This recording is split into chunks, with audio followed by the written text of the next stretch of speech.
감사합니다. 너무 귀한 교회네요. 우리 찬양대 너무 잘 하나님 영광 받을 것 같아요. 감사합니다. 제가 거제도 처음 와봅니다. 너무 좋은 곳이네요.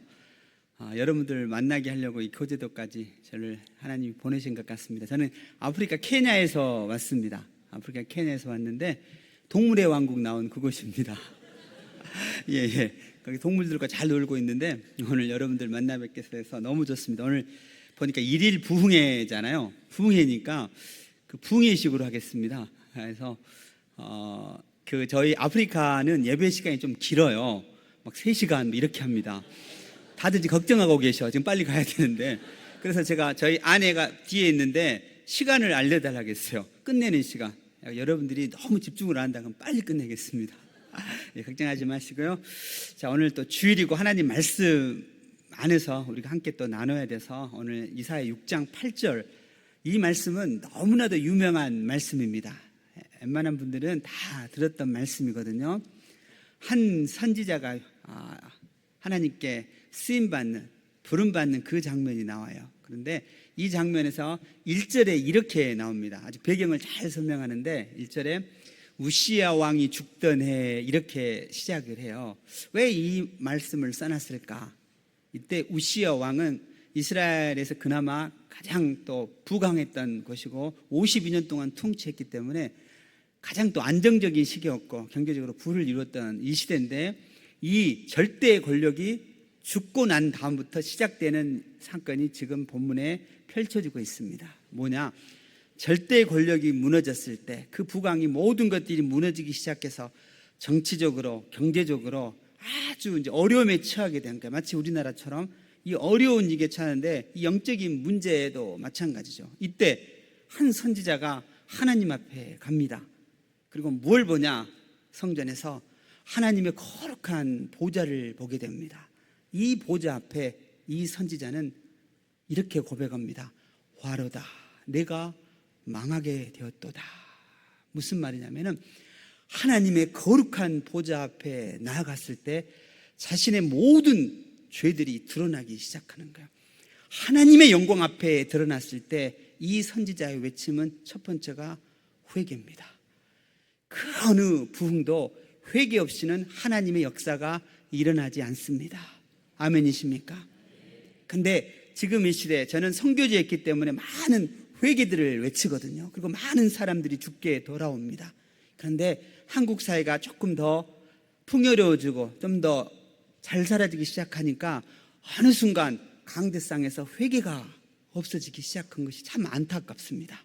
여러분 교회는 그렇지 않을게요. 여러분의 귀한 목사님께서 날마다 하나님의 말씀을 외치는데 회개가 빠지면 저는 안 된다고 봐요. 왜요? 하나님이 쓰시는 이 교회가 살아나기 위해서는 그 첫 번째가 바로 하나님 앞에 무릎 꿇고 통회 자복하는 회개가 있어야 될 줄 믿습니다. 이 회개 없이는 그 어떤 하나님의 역사가 일어나면 그건 잘못된 거라고 봐요. 그래서 맨 처음 우리가 하나님 앞에 예배 드리기 전에 청결한 마음으로 하나님 앞에 우리의 마음을 드리고 회개를 외치잖아요. 그랬을 때 성령께서 임한다는 그 모습을 오늘 그대로 보여주기 시작합니다. 대선지자 이사야가 하나님의 거룩한 보좌를 봤어요. 희망이 없는 이 시대, 모두가 안 된다고 이런 시대에 선지자는 하나님의 보좌 앞에서 하나님, 내가 망하게 됐습니다. 나뿐만 아니라 이 민족이 죽게 되었습니다.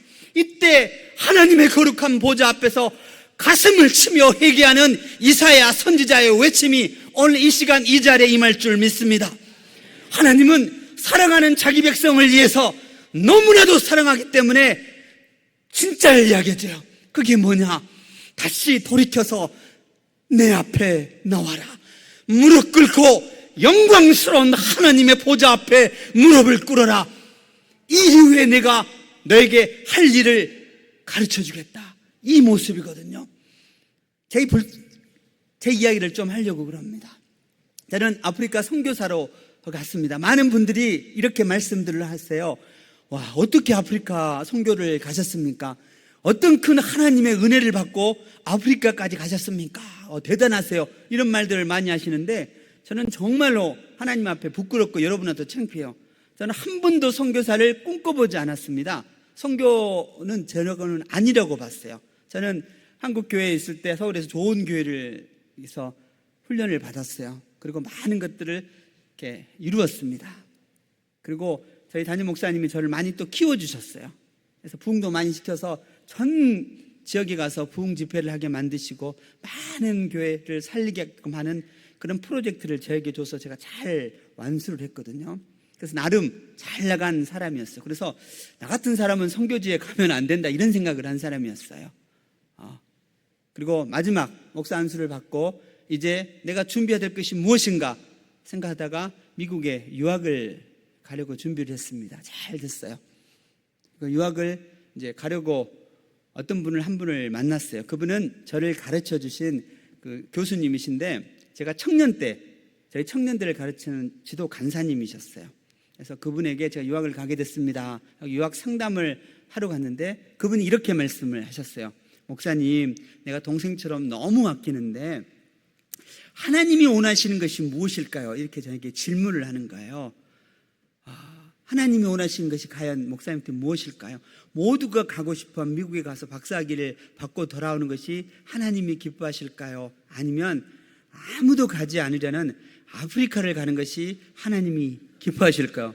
상담하라고 갔는데 이상한 이야기를 듣고 왔어요. 들리지가 않죠. 그런데 기도하면 기도할수록 하나님께서 말씀하시는 거예요. 네가 갈 곳은 아프리카다. 네가 갈 곳은 아프리카다. 그래서 너무 제가 괴로운 거예요. 그래서 제가 하나님과 거리를 했습니다. 어떤 거리를 했냐면은 하나님, 알겠습니다. 알겠어. 내가 가기는 가겠는데 평생 말고 1년만 가겠습니다. 1년만. 그리고 간 게 아프리카입니다. 그런데 하나님이 제가 참 불쌍했나 봐요. 너를 쓰기는 써야 되겠는데 이 모습 이대로는 안 된다는 거예요. 네가 은혜를 받아야 된다는 겁니다. 그래서 하나님이 저를 아프리카로 보내신 것 같아요. 가자마자 엄청난 것들을 제가 보게 됩니다. 제가 가는 곳이 쓰레기장이었습니다. 세계 3대 쓰레기장인데 그곳에 쓰레기차가 와서 쓰레기를 다 버리잖아요. 그럼 사람들이 우르르 달려옵니다. 더 좋은 쓰레기 주려고. 그 쓰레기를 그 자리에서 오면은 이렇게 먹습니다. 이걸 보면서 엄청난 제가 충격을 받았습니다. 하나님, 세상이 너무 불공평합니다. 어떻게 사람이 이렇게 살 수가 있습니까?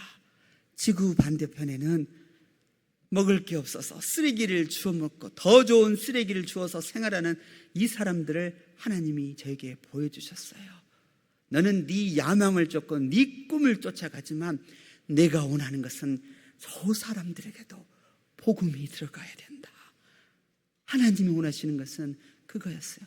그러면서 제가 은혜를 엄청 받았습니다. 하나님, 왜 하나님께서 저를 이곳에 보냈는지 이제 알겠습니다. 하나님과 엄청 가까워지고 엄청 하나님께 감사를 드렸어요. 그러다 어느 날 저희 아내가 쓰레기장 사이를 가다가 벌레에 물렸습니다. 그 벌레는 물고 그 속에 몸속에 알을 까는 벌레예요. 그 벌레가 아내의 다리를 물었는데 그 이후에 그 알이 터져버린 거예요. 몸속에서. 그래서 다리가 텅텅 붓고 잘못하면 이걸 절단할 정도로 그렇게 돼버린 거예요. 그래서 물었어요. 이런 현상이 난데 이게 뭡니까 도대체? 그랬더니 주위의 선교사님들이 큰 병원에 가라는 거예요. 외국인들이 가는 큰 병원. 근데 그 병원은 내가 보니까 너무 비싼 거예요. 의료보험 이런 게 없으니까. 그래서 제가 아내를 설득했습니다. 여보, 우리가 이 쓰레기 먹으면서 생활하는 이 사람들을 우리가 섬기는데 어떻게 큰 병원에 갈 수가 있어? 비싼 병원에. 여기도 병원이 있대. 그래서 그 쓰레기장에 있는 병원에 제가 데리고 갔습니다. 저희 아내는 정말 말을 잘 듣습니다. 그래서 데리고 갔어요. 갔더니 깜짝 놀랐습니다. 우리나라 5, 60년대 이런 진료소 수준도 안 되는 곳이었어요. 수술을 해야 되는데 마취를 하지 않아요. 면도칼로 쬐입니다. 여러분들 그 터지면 피냄새 아시죠? 정말 피냄새 엮였거든요. 너무너무 머리가 아픈 거예요. 저는 한국에서는 정말 저는 운동도 좋아하기 때문에 정말 저는 튼튼하고 건강한데 아프리카가 너무너무 저하고는 안 맞았어요. 제가 사는 곳이 또 고지대거든요. 그래서 고산병까지 있어서 지금보다도 15kg가 더 빠졌으니까 제가 58kg까지 살이 빠지기 시작해서 바짝 말랐죠. 힘은 없고 이런 데다 그 역겨운 피 냄새 맡으니까 견딜 수가 없는 거예요. 그래서 제가 아내에게 이렇게 이야기했습니다. 여보, 정말 미안한데 나 잠깐만 밖에 나가서 신선한 바람 쐬고 다시 올게 하고 제가 아내 수술 받고 있는데 놔두고 갔어요. 근데 아내는 무섭잖아요. 그 병원 역사상 처음으로 외국인이 환자로 온 병원이었어요. 아내가 그러는 거예요. 여보, 나 너무 무서워. 나 너무 무서워. 내게 빨리 와줘. 제가 또 남자잖아요. 아픈 머리를 들고 아내에게 갔습니다. 그리고 잡아주는데 갑자기 제가 뒤로 붕 떨어졌어요. 그리고 팡 소리가 났죠. 그 이후에 저는 의식을 잃었다고 그럽니다. 숨을 쉬지 않았다고 그러네요. 난리 난 거죠. 수술 받는 사람은 여잔데 떨어지기는 왜 남자가 떨어지냐고. 그리고 제가 외국인이잖아요. 아무도 손을 쓰지 않는 거예요. 저희 아내가 헬프미 막 그랬겠죠. 했더니 그 현지 의사들이 저를 치료하지 않는 거예요. 왜? 제가 외국인이고 제가 죽으면 큰 이게 국제적인 외교적인 문제가 되니까 저 사람은 지병이 있어서 저런 거지 하면서 하질 않았대요. 그때 저희 아내가 심폐소생술로 저를 살렸습니다. 그때 하나님께서 제게 뭔가를 조금 보여주셨어요. 저는 총신 출신이어서 이런 거 잘 안 믿습니다. 뭐 누가 한상을 봤다느니 뭐 이런 거 잘 안 믿거든요. 이미 말씀에 다 계시가 있기 때문에. 근데 하나님께서 하도 안 믿으니까, 너무너무 안 믿으니까 저한테 좀 보여주신 것 같아요. 어떤 걸 봤냐면은 가장 아름다운 곳으로 어떤 분이 저를 데리고 가는 거예요. 너무너무 좋은 곳이었습니다. 한 번도 보지 못한 너무너무 아름다운 곳으로 잘 가고 있었는데 저희 아내가 심폐소생술로 저를 깨웠습니다. 그래서 제가 살아났습니다. 이게 제 첫 번째 하나님을 제가 아프리카에서 만난 경험입니다. 하나님은 그런 것 같아요. 제가 말을 안 들으니까 가장 사랑하는 아내를 아프게 하고 힘들게 해서 저를 깨우치는 거. 이게 가장 미련한 방법이고 어리석인 방법이거든요. 그리고 제가 어떤 일이 있었냐면은 제가 한국에서 많은 교회 가서 집회를 제가 했었습니다. 수백 교회가 집회를 했었거든요. 그때 어떤 좋은 교회에서 제가 아프리카에 갔다 오고 그러니까 청빙이 왔었어요. 담임 목사로 오라고. 그때 제가 흔들렸습니다. 그리고 하나님에겐 축복이라고 생각했어요.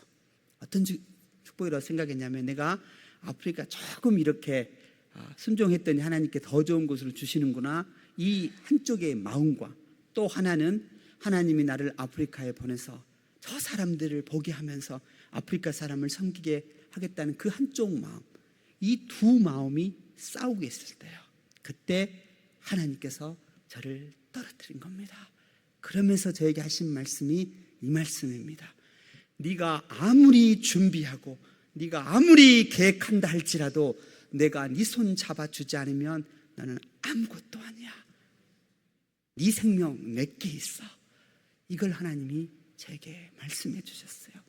그래서 제가 심폐소생술 살고 난 다음에 펑펑 울었습니다. 3일 동안 울기만 했어요. 하나님, 나 같은 놈입니다. 나 같은 놈도 하나님 용서받을 수 있습니까? 하나님이 은혜 주실 때는 내 목숨마저도 주겠다고, 이 사람들에서 내 목숨마저 바치겠다고 그렇게 호언장담하던 내가 조금만 좋은 게 오면 흔들리는 내 모습을 하나님은 그대로 보여주신 거예요. 네가 그런 놈이다. 네가 그런 놈이다. 내 위선을 완전히 드러나게 만든 거예요. 그러니 제가 하나님 앞에 무릎 꿇고 회개하지 않을 수 있겠습니까? 하나님 잘못했습니다. 하나님 잘못했습니다. 내가 이 큰 은혜를 받았으면서도 조금만 힘들면 하나님 어디 계시고 하나님은 어디 계시냐고, 왜 나에게 좋은 곳으로 주지 않느냐고 이렇게 원망하던 내 모습, 더러운 모습들을 다 보여주신 거예요. 3일 동안 울기만 하면서 하나님 잘못했습니다. 하나님 잘못했습니다. 이제부터는 다시는 내 계획 잡지 않겠습니다. 내 생각 잡지 않고 하나님이 가라 하시면 가고 하나님이 서라 하면 서겠습니다. 그리고 제가 다시 한국에 갔습니다. 그리고 저희 담임 목사님한테 말씀했어요. 목사님, 다시 파송해 주십시오. 정식으로 파송해 주십시오. 그리고 16년이 지금까지 지냈습니다. 내가 그 하나님을 만나지 않았더라면, 내가 아프리카에 가지 않았더라면 저는 지금의 하나님을 만나지 못했을 겁니다. 하나님은 지금도 살아계셔서 말씀하십니다. 내가 너와 함께 하겠다. 내가 노래를 쓰겠다. 너희 자녀를 영화롭게 하겠다. 그러나 하나님의 영광스러운 보좌 앞에 무릎을 꿇어라. 하나님의 보좌 앞에 너의 더러운 모든 죄들을 뱉어내라. 그 이후에 내가 너와 함께 하겠다는 그 하나님의 음성을 들으시기 바랍니다. 오늘 이사야 선지자가 들은 게 바로 그겁니다. 하나님, 이 희망이 없는 이 시대에 하나님께서는 저를 선지자로 불렀는데 하나님 어떻게 해야 되겠습니까? 하나님의 성전에 와서 하나님의 거룩한 보좌 앞에 무릎을 꿇고 고백하는 것이 이겁니다. 하나님, 내가 죄인입니다. 내가 죄인입니다. 그리고 이 백성의 죄를 용서하여 주시옵소서. 이 울부짖음의 선지자의 외침 이후에 하나님의 역사는 시작된 줄 믿습니다. 이 귀한 교회 하나님이 쓰실 줄 믿습니다. 이 귀한 여러분의 교회를 통해서 이 거주도에 복음의 씨앗이 될 줄 믿습니다. 그러기에 앞서 주께서 부르십니다. 어떤 사람을 부르냐? 한 사람을 부르기 시작해요. 어떤 그 한 사람? 하나님의 그 한 사람이요. 하나님 말씀 앞에 엎드려서 하나님이 말씀하시면 제가 서고 하나님이 말씀하시면 제가 가는 그 사람, 조금만 힘들면 하나님께 원망하는 그런 사람 말고 축복을 주면 감사합니다. 하나님, 그때는 헌금하지만 내 인생이 힘들어지고 내 가정이 힘들어지고 내 자녀들이 힘들어지면 하나님 어떻게 그렇게 할 수가 있어요? 내가 하나님 앞에 어떻게 봉사했는데, 어떻게 기도했는데 왜 하나님께서는 내 기도 들어주지 않습니까? 이 모습 앞에 우리 하나님은 얼마나 가슴이 아플까? 하나님은 우리 아버지이십니다. 좋은 것으로 주기를 원하세요. 근데 왜 하나님께서 더디게 주실까요? 때로는 왜 주지 않으실까요? 진짜 사랑하는 부모는 자녀들에게 좋은 것으로 남기지 않고 진짜를 남겨준 줄 믿습니다. 왜? 그 고난의 터널을 통과한 이후에 영광스러운 하나님의 보좌를 보아라. 이게 하나님의 방법인 줄 믿습니다. 저는 하나님의 은혜를 받고 정말로 열심히 살겠습니다. 내가 그 하나님을 만나니까 너무너무 행복한 거예요. 하나님이 나 같은 사람도 아프리카에 보내셔서 뭔가 하실 일이 있기 때문에 저를 보내셨죠. 하나님, 제가 무엇을 해야겠습니까? 그때 저는 한국에 있을 때 다음 세대에 대한 특별한 관심이 있고 그런 사역을 했던 사람입니다.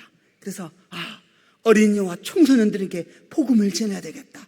이들을 먼저 하나님께 올려보내야 되겠다 싶어서 거기에 집중하기 시작했어요. 예배가 끝나면 많은 사람들이, 제가 외국인이고 선교사이기 때문에 성도들이 막 늘어나기 시작하는 거예요. 예배 끝나고 나면 사람들이 줄을 서 있습니다. 왜 줄을 서 있는지 아세요? 저를 만나고 싶어서. 목사님, 선교사님, 제가 먹을 게 없어요. 우리 아이 학비가 없어요. 약이 없어요. 도와주세요. 하나님, 어떡해요? 이 많은 사람들 내가 다 도울 수는 없는데. 그때 제가 이렇게 생각을 했어요. 하나님, 제가 나름대로 기준을 정하겠습니다.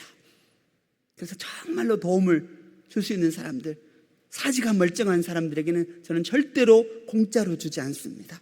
구원 위에는 절대로 공짜는 전 주지 않아요. 그리고 반드시 대가를 치르게 합니다. 사지가 멀쩡하세요? 그럼 일을 하세요. 저희 교회 화장실을 청소하시고 교회 청소를 하세요. 그리고 좋거든요. 그리고 어느 날 제가 교회를 짓고 있었어요. 한 고등학생이 제게 왔습니다. 교복을 입고 오는 겨. 아프리카는 다 교복을 입거든요. 교복을 입지 않으면 또 학교를 못 오게 하니까 교복을 입고 하는데, 그 시간이 학교 갈 시간인데, 학교에서 공부할 시간인데 이 아이가 저희 교회로 온 거예요. 근데 혼을 냈죠. 너 왜 땡땡이 쳤니? 알고 보니까 이 아이가 학비를 못 내서 쫓겨난 거예요. 학비 가져올 때까지 오지 마. 옛날 여러분들 연세 있는 분들 다 경험 있으시잖아요. 집에 가봐야 엄마 가슴만 아프잖아요. 그러니까 빙글빙글 돌다가 마지막 희망이라고 생각된 곳에 선교사님을 만나면 무슨 방법이 있을 것 같다 라고 저희도 온 거예요. 저는 공짜로 안 주잖아요. 그래서 저한테 이야기를 하는 거예요. 선교사님, 목사님, 저를 일꾼으로 써주세요. 제가 힘이 좋아서 저 무거운 돌들 잘 옮깁니다. 제가 이 일에서 학교를 가고 싶습니다. 공부를 하고 싶습니다. 저한테 그러는 거예요. 얼마나 기특해요. 야, 이런 마음으로 이렇게 학교 가고 싶다고? 그래서 제가 도와주려고 그랬어요. 근데 기도하는데 하나님께서 도와주지 말래요. 그럼 뭘 주러 가냐면은 제가 성경 구절이 있어요. 내비게이터 성경 구절 아시죠? 암송 구절. 그걸 다 줬어요. A4로 빡빡이 써는 거 앞뒤로 되는 거 몇 장을 딱 줬어요. 그리고 이렇게 해야겠어요. 내가 네 학비도 해줄게. 그런데 이거 다 외워야 돼. 줬어요. 엄청 많거든요. 저도 다 못 외웁니다. 주고 이런 마음이 있었어요. 네가 진짜 학교를 다니고 싶고 공부를 하고 싶다면 네가 최선을 다해서 외울 것이다. 다 못 외워도 내 속으로 그랬거든요. 네가 최선을 다해서 해오면 내가 도와줄게. 이 정도 마음가짐이라면. 근데 한 주가 돼도 안 오는 거예요. 둘째 주가 돼도 안 되고 한 달이 돼서인가? 그때에서 오기 시작해요. 처음에는 그랬어요. 안 오니까 포기했나 보다. 내가 너무 심했네. 나도 다 하지 못하면서 그런 마음이 있었거든요. 한 달째인가? 그때 왔어요. 그 종이를 가지고 왔어요. 이렇게 거의 걸레가 됐죠. 종이가. 목사님 제가 다 외웠어요. 저 이제 학교 갈 수 있죠. 제가 지금 외울게요. 이러는 거예요. 너무 기뻤어요. 너무너무 기뻐서 이렇게 말했어요. 지금 말고 내일 우리 대예배 시간에 내가 설교하고 난 다음에 내가 너를 부를 거야. 그리고 네가 그걸 다 암송해봐. 자, 제가 설교 끝나고 그 다음날 주일날 그 애를 불러서 쫙 암송하게 했어요. 그리고 저희 성도들에게 물었습니다. 이 학생은 학교 다닐 자격이 있나요? 우리 모든 성도들이 박수를 쳤어요. 그렇게 시작한 게 제 첫 번째 성경 장학생들입니다. 하나님, 돈이 없다는 이유로, 가난하다는 이유로 꿈을 포기하지 않게 해주시옵소서. 하나님. 그러나 이걸 듣고 난 다음에 그래 맞아. 저는 총신에서 공부를 했기 때문에 누구보다 저는 하나님의 말씀은 지금도 살아 역사하신다고 저는 믿습니다. 지금도 하나님의 말씀은 살아 움직인다고 저는 믿습니다. 누가 뭐래도 하나님의 말씀은 지금도 살아 역사하십니다. 제가 그 은혜를 받았기 때문에 이 아이를 보면서 느꼈어요. 그래, 너 혼자가 아니라 너희 학교도 내가 가겠다. 그래서 찾아보기 시작했어요. 그래서 한 교장 선생님이 예수 믿는 분이래요. 예수 믿는 분. 그래서 교장한테 찾아가서 제가 이야기를 했습니다. 교장 선생님, 내가 이 학교를 명문학교로 만들어주겠습니다. 근데 그 비법이 있습니다. 했더니 너무너무 좋아하시는 거예요. 무슨 비법? 저분이 외국인이니까 엄청나게 뭐 많은 건물을 지어주고 돈을 주나 보다 이렇게 잔뜩 열심히 기대하잖아요. 그때 제가 이렇게 말했습니다. 나는 당신이 요구하는 그런 돈으로 할 수 있는 것은 아무것도 없습니다. 그러나 내가 줄 수 있는 것이 있습니다. 하나님의 말씀입니다. 내가 이 말씀을 전체 이 학생들에게 다 주겠습니다. 그리고 한 가지만 약속해 주십시오. 당신 예수 믿는 교장 선생님이니까 수학하기 전에, 영어하기 전에 먼저 하나님의 말씀을 읽고 암송하고 기도하고 지혜의 근본이신 하나님께 기도하고 시작한 공부와 그렇지 않은 세상의 공부가 어떻게 다르는지 우리가 그 샘플을 만듭시다. 설득했어요. 그 교장 선생님이 받아들였어요. 좋습니다. 선생님들을 다 모아주십시오. 선생님들 다 모았어요. 그때 제가 전부 선생님들 다 교육을 시키고 각 교실마다 저희 부목사님 데리고 현지 부목사님 다 들어갔어요. 성경 읽기도 딱 붙여놓고 학생들에게 이렇게 이야기를 했습니다. 정말 너네가 공부 잘하고 싶니? 그 방법이 여기에 있다. 모든 지혜의 근본은 하나님이시다.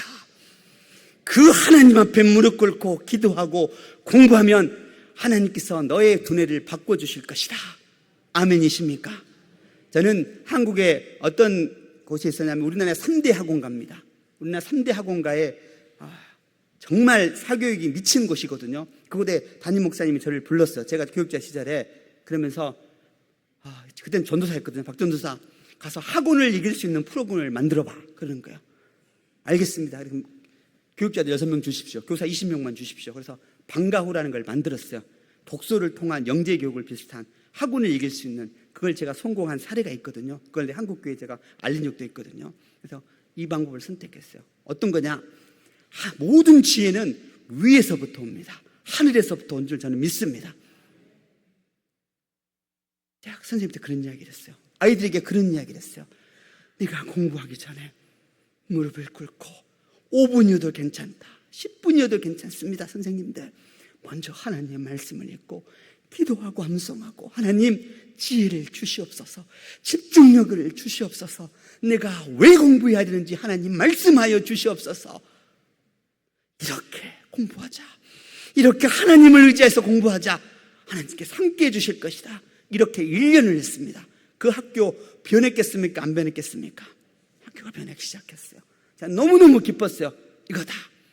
그리고 제가 만든 게 뭐냐면은, 저는 제가 고등학교에서 좀 가르쳤거든요. 국제학교에서 제가 아이들을 가르치고 입시 선생도 조금 했기 때문에 제가 알아요. 자, 아프리카의 좋은 것은 뭐냐면은 종교 과목이라는 게 있습니다. 그 종교 과목이 대학 입시에도 있고 고등학교 입시도 있습니다. 그걸 착안했어요. 그래? 종교 과목이 있는데 거기는 꾸란, 무슬림들 쓰는 꾸란과 성경 둘 중에 하나를 선택해서 대학 입시도 볼 수 있는, 물론 선택 과목이지만, 국영수는 필수 과목이지만 나머지 4과목은 선택 과목인데 대부분의 학생들이 이 종교 과목을 선택해요. 그래서 제가 아이디어를 창안한 게 뭐냐면은, 지난 10년 동안에 종교 과목 입시 문제를 제가 전부 다 분석해서 입시 성경 문제를 만들었습니다. 성경이 있고 그 뒤에 입시 문제를 제가 만들어서 이걸 가지고 제가 학교에 갔던 거예요. 이게 교장선생님 입장에서는 입시 청구서를 주는 거잖아요. 정말 교재도 없거든요. 교과서도 없거든요. 이런 아이들에게 제가 이야기한 거예요. 좋은 대학 가고 싶니? 공부하고 싶니? 나 이 하나님의 말씀을 줄게. 그리고 시작했거든요. 이걸 가지고, 그 학교가 성공한 걸 가지고 제가 어디로 갔냐? 제가 교육감을 만나러 갔습니다.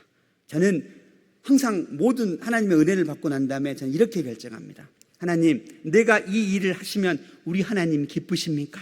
이렇게 물어요. 그럼 하나님이 기쁘다. 그럼 저는 갑니다. 그것이 누구든 무엇이든 그것이 하나님의 영광을 선포하는 것이라면. 그래서 제가 교육감에게 찾아갔어요. 교육감이 알고 보니까 무슬림이었어요. 저를 보고 누가 네 마음대로 공교육에 성경을 준다고, 너 체포한다고 그러는 거예요. 제가 이야기를 했습니다. 나는 한국에 온 선교사인데 이 아프리카를 변화시키고 캐나다를 변화시킬 수 있는 것은, 나는 다른 것은 못 주지만 이 하나님의 말씀이 너희 민족을 변화시킬 것이다. 설득을 했어요. 그리고 제가 경찰서 교도 사역을 했었거든요. 그 청장에 펄미시가 있는 걸 다 보여주면서 내가 스크립을 다 해갔어요. 내가 이런 사역을 한 사람입니다. 다 보여주고. 처음에는 적대적인데 나중에 저한테 이러는 거예요. 당신은 누군데 우리 민족을 위해서 이렇게 했으냐고. 그래서 내가 교육감이지만 공교육에, 국립학교나 공립학교에는 성경을 줄 수 있는, 이게 제게 허락권이 없으니까 정말 받고 싶으면 교육부 장관을 만나라는 거예요. 근데 저는 갔을까요? 안 갔을까요? 갑니다. 갔는데 문전박대 3번 당했습니다.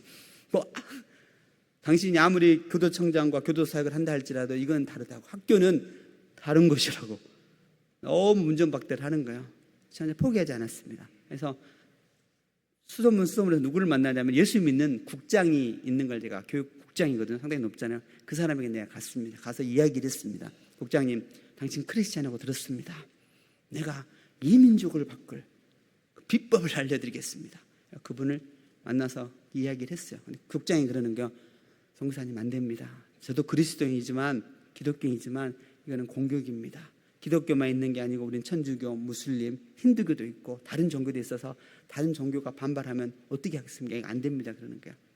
근데 내가 하도 부탁을 하니까 그분이 이렇게 말씀하시는 거예요. 그러면 제가 기한지를 써서 위로 올려는 보겠습니다. 이러는 거예요. 난 그때부터 기도 들어갔습니다. 하나님, 이게 하나님의 일이고 하나님의 역사의 일이라면 하나님 도와주시옵소서. 됐을까요? 안 됐을까요? 예, 됐으니까 이야기하겠죠. 저한테 공문이 하나 왔어요. 제 이름과 제 단체가 있거든요. 그 단체에 이러는 거예요. 이 선교사와 이 단체에 케냐의 모든 학교에 입시 성경 참고서를 허락한다는 그 공문을 받았습니다. 그리고 시작했습니다. 나는 하나님의 일은 그렇게 시작된 줄 믿습니다. 한 사람의 비저너리, 한 사람의 하나님의 말씀에 붙들린 그 사람이 있다면 나는 그것이 역사가 바뀔 걸로 믿습니다. 이 교회도 마찬가지요. 여러분의 가정도 마찬가지입니다. 어떤 하나님의 사람이 무릎을 꿇고 하나님의 비전을 쫓아서 기도하고 하나님께 부르짖으면 하나님은 그 손 잡아주십니다. 그 하나님 앞에 우리의 인생을 드리시기 바랍니다. 제가 얼마나 기뻤겠습니까? 그리고 하나님 도와주십시오.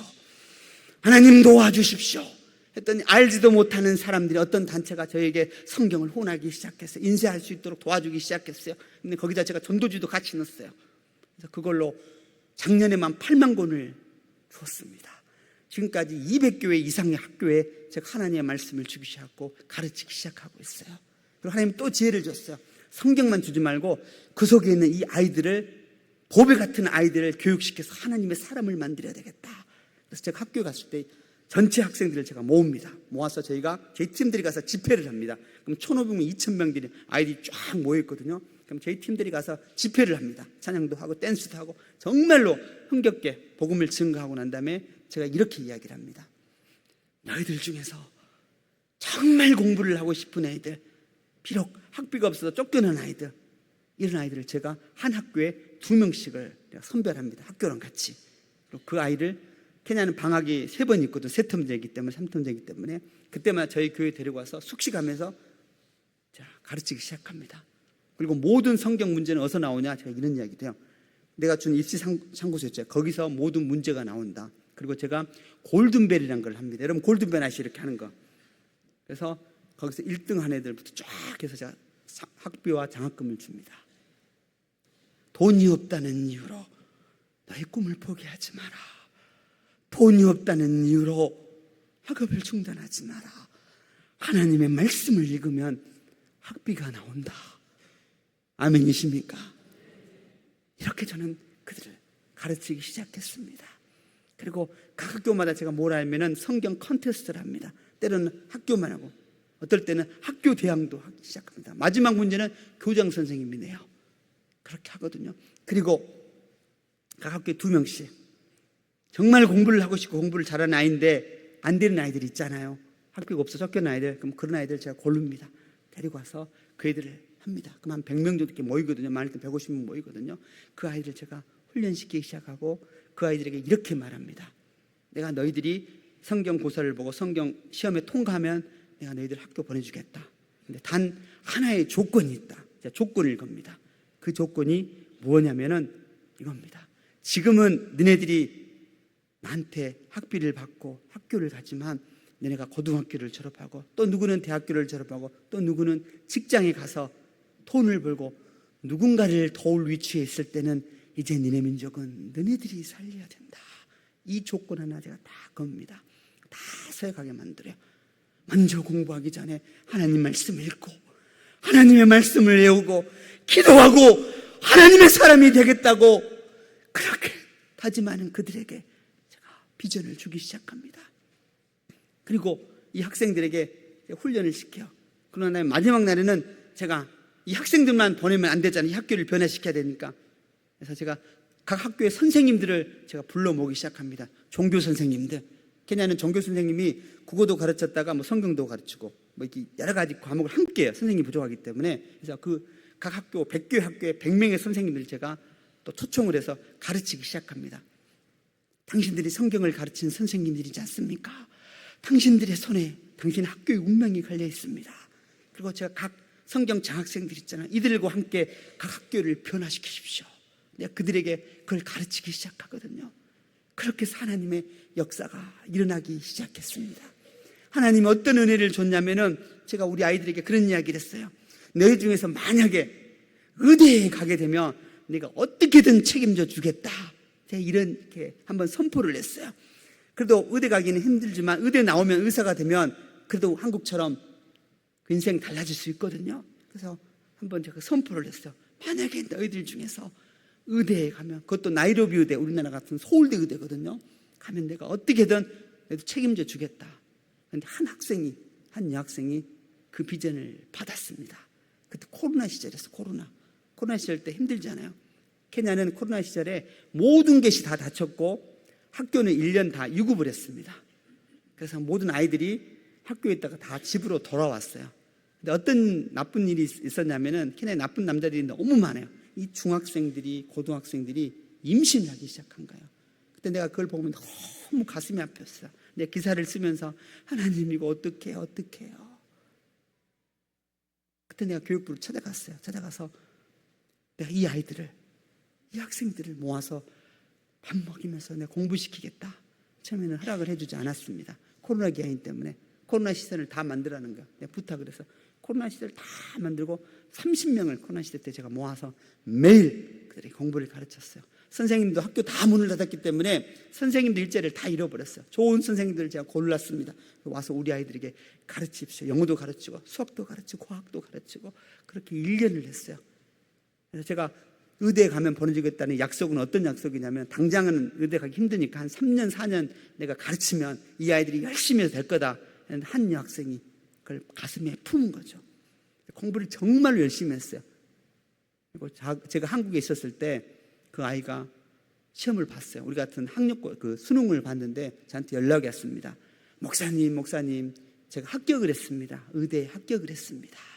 나이로비 의대 합격했는데 저 의대 갈 수 있나요?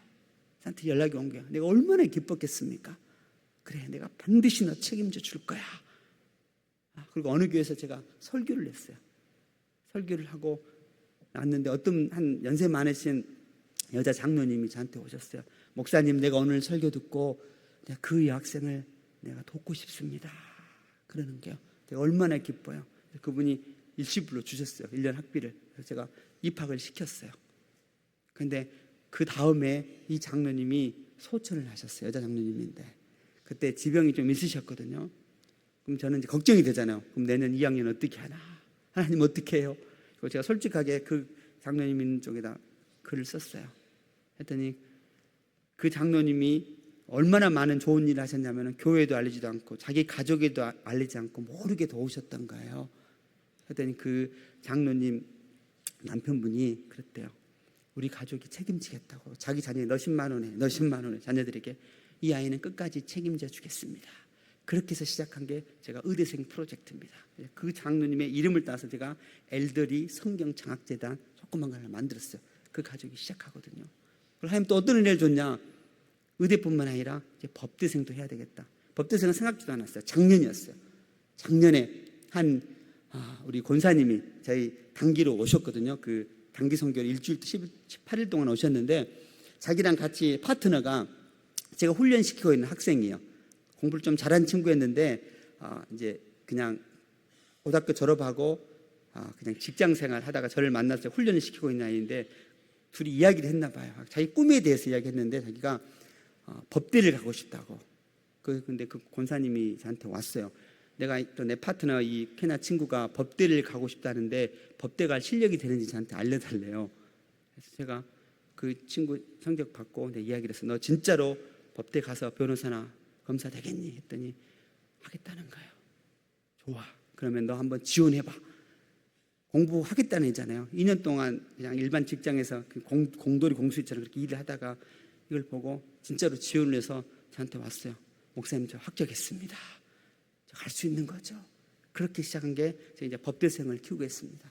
작년이었어요. 작년 수능 같은 시험을 봤는데 하나님 우리 성경 장학생들에게 큰 은혜를 줬어요. 5명이 합격을 해왔어요. 2명 의대, 3명 법대, 5명이 됐거든요. 제가 이 한국 온다고 그랬잖아요. 내가 그랬어요. 이 5명을 제가 어떻게 다 책임집니까? 이러면서 이렇게 이야기를 했어요. 너희들 기도해라. 그리고 대학은 바로 가는 것보다 한 1, 2년 쉬었다 가는 것도 괜찮다. 제가 이거 다 오금할 때까지 있어야 되니까 그렇게 이야기를 했거든요. 저는 이렇게 생각을 해요. 저는 아프리카에 저는 희망이 있다고 봅니다. 어떤 희망이냐? 하나님 20년 후에 보십시오.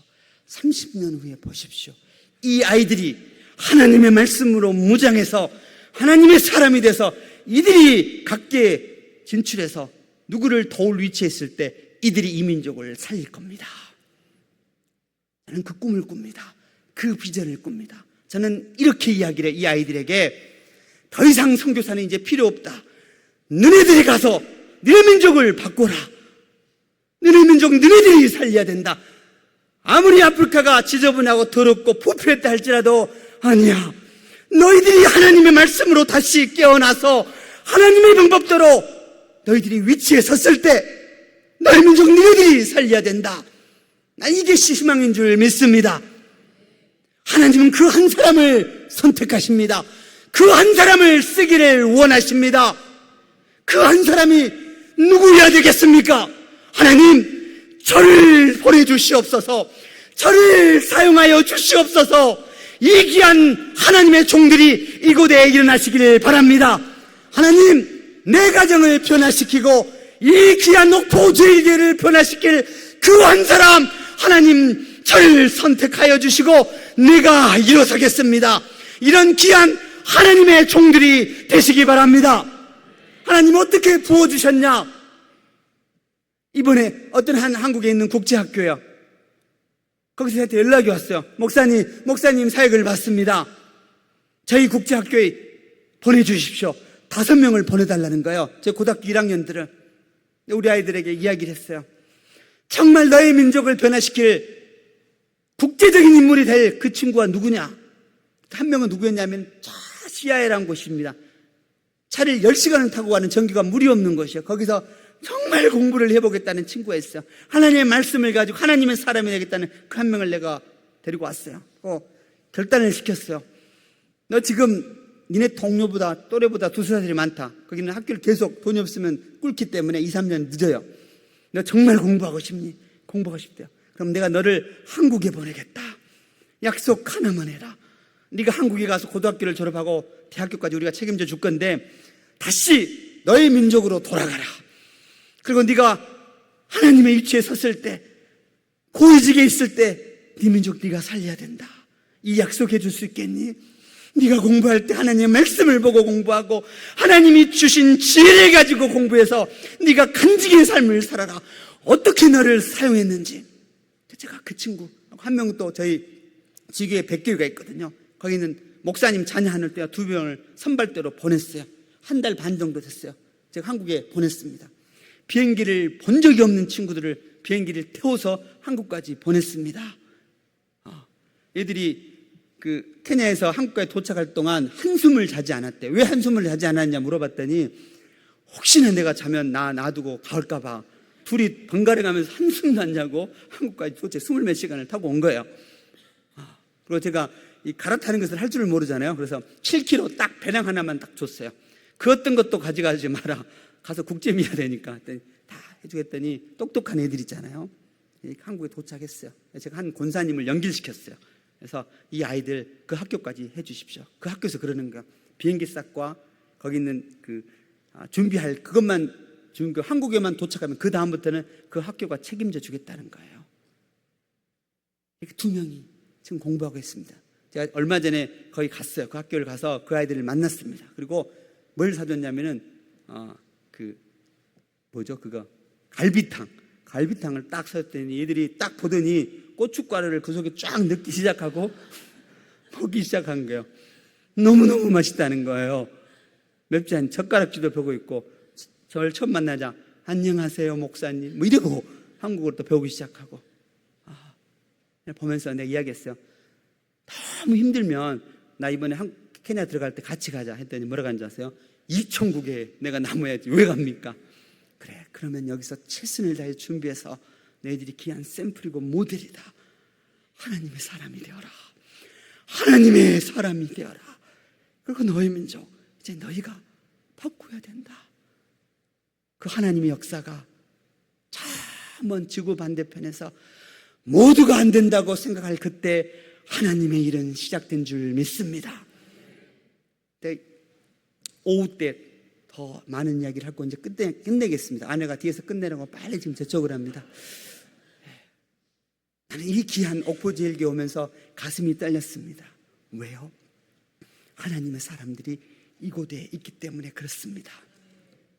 이 절망의 시기에, 이 혼탁한 시기에 거룩한 하나님의 보좌 앞에 나와 무릎을 꿇으면서 하나님, 그 모든 죄는 저 때문입니다.